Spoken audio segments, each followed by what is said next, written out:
గురువుగారు, కాళీ రూపంలో ఉన్న జగన్మాత గౌరీదేవిగా ఎలా సాకారమైంది? గౌరీదేవి స్వరూప వైశిష్ట్యం ఏమిటి?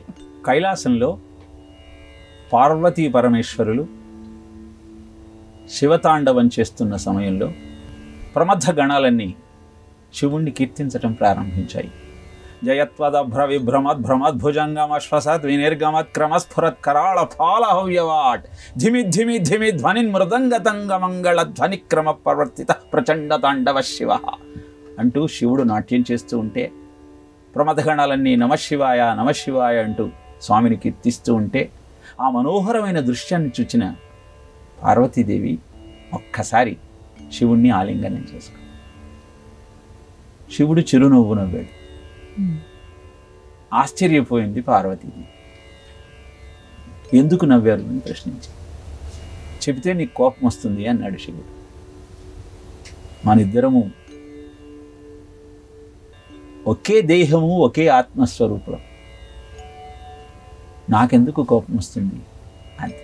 అయితే చెబుతా విను.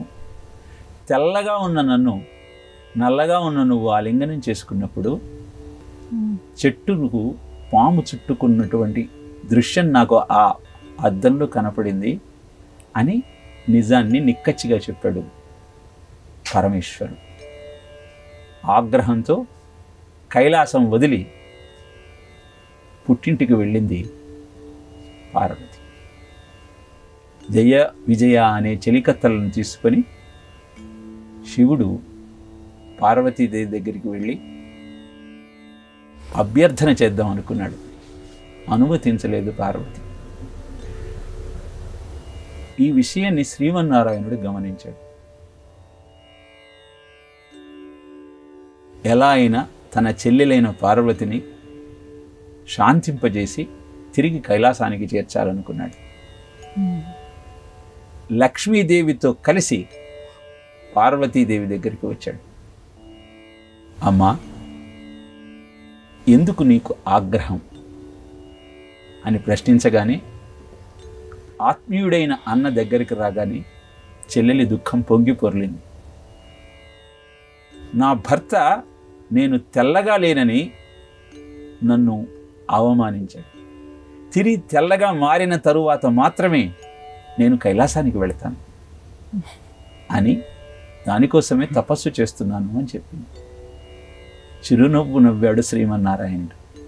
అంతే కదా, ఈ క్షణం నీలో ఉన్న కోపాన్ని బయటకు లాగి ఆ అసిత వర్ణాన్ని మార్చేస్తాను అంటూ జగన్మాతలో ఉన్నటువంటి కోపాన్ని, ఆ నల్లదనాన్ని కాళీదేవిగా ఆవిష్కరింపజేశాడు.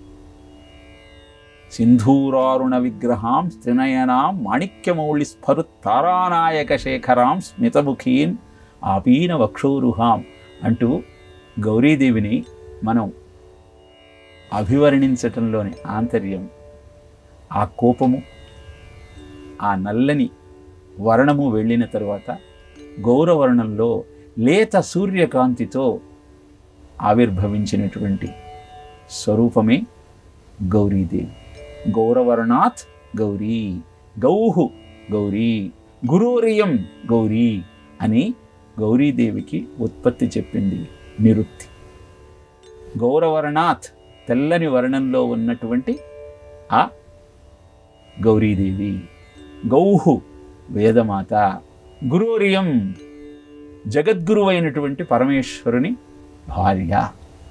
ఇలా గౌరీగా పార్వతీదేవి ఆవిర్భవించటంలోని ఆంతర్యం ఏమిటి అంటే, మనలో ఉన్న క్రోధాన్ని మనం వదిలినప్పుడు అద్భుతమైనటువంటి వపు కాంతితో, తేజో రూపంతో ఆవిర్భవించి అందరినీ కటాక్షించేటువంటి తత్వం మనలో ప్రాదుర్భవిస్తుంది.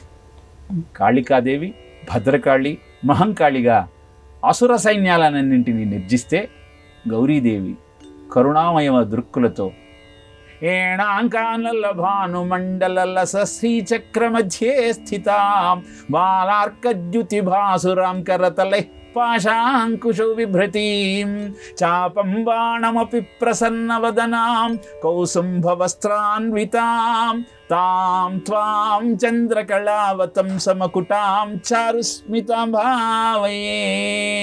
నవ్వుతూ మనం చేసే పనులన్నీ చూస్తూ ఇన్ని చెప్పినా వీళ్ళల్లో మార్పు లేదే, నా బిడ్డలు, వాళ్ళని కాపాడాల్సిన బాధ్యత నాదే కదా అని చాపము బాణము అంకుశము పాశము ధరించి చిరునవ్వు నవ్వుతూ లేత సూర్యకాంతితో ప్రకాశిస్తూ మనను కరుణించటానికి సమాయత్తమవుతుంది.